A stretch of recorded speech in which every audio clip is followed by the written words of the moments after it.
Pois Pedro, tomando-o à parte, começou a repreendê-lo, dizendo: Deus não o permita, Senhor, isso jamais te acontecerá. Ele, porém, voltando-se, disse a Pedro: Afasta-te de mim, Satanás, tu me serves de pedra de tropeço, porque não pensa as coisas de Deus, mas as dos homens. Versículos 22 e 23 do capítulo 16 do Evangelho segundo Mateus, pedra de tropeço. Hoje, colocar uma pedra para o tropeço de um cego seria uma prática inimaginável, mas a civilização que engatinhava ao tempo de Moisés, 3.500 anos atrás, entendia isso como uma prática até bem viável, quem sabe até divertida. E é por isso que você vai encontrar em Levíticos 19, versículo 14, como uma das 613 leis que vão compor a Torá, ali no tocante à ordem moral e cultural: não amaldiçoarás ao mudo, nem porás pedra de tropeço diante de um cego. Naturalmente, meus queridos, Jesus traz a lição para uma metáfora espiritual. Notem que peculiaridade. Muitas vezes nós nos tornamos, sim, pedra de tropeço para as pessoas quando as induzimos ao erro, mesmo com a melhor das intenções. Pedro, nessa ocasião, apenas externa o desejo de que seu mestre não passasse pelos sofrimentos que ele predizia para si mesmo. E mesmo assim é severamente advertido por Jesus: Afasta-te de mim, Satanás. Importante aqui apontar o alto, supremo grau de discernimento espiritual de Jesus com relação aos propósitos da sua vida, da sua encarnação, e de como haviam propósitos divinos que se sobrepunham em muito aos interesses humanos e imediatos da vida vivida na transitoriedade da matéria.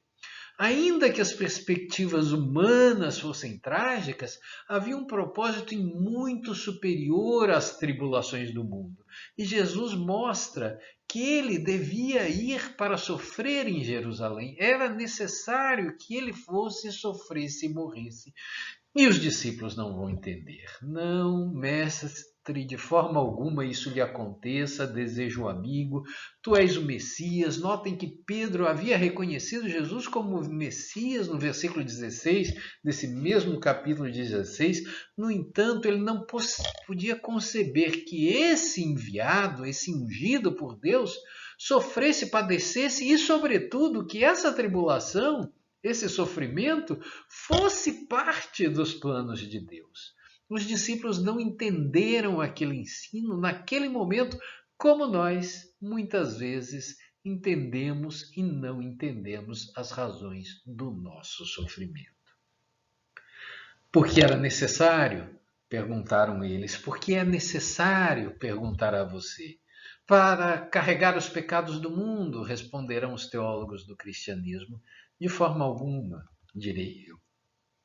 A lição de Jesus, para ser compreendida, precisa ser entendida diante dessa dicotomia que está posta: pensar nas coisas dos homens ou do mundo, esquecermos as coisas celestiais ou divinas. Olvidamos que a vida não se circunscreve a esse curto intervalo de tempo que vai do berço ao túmulo.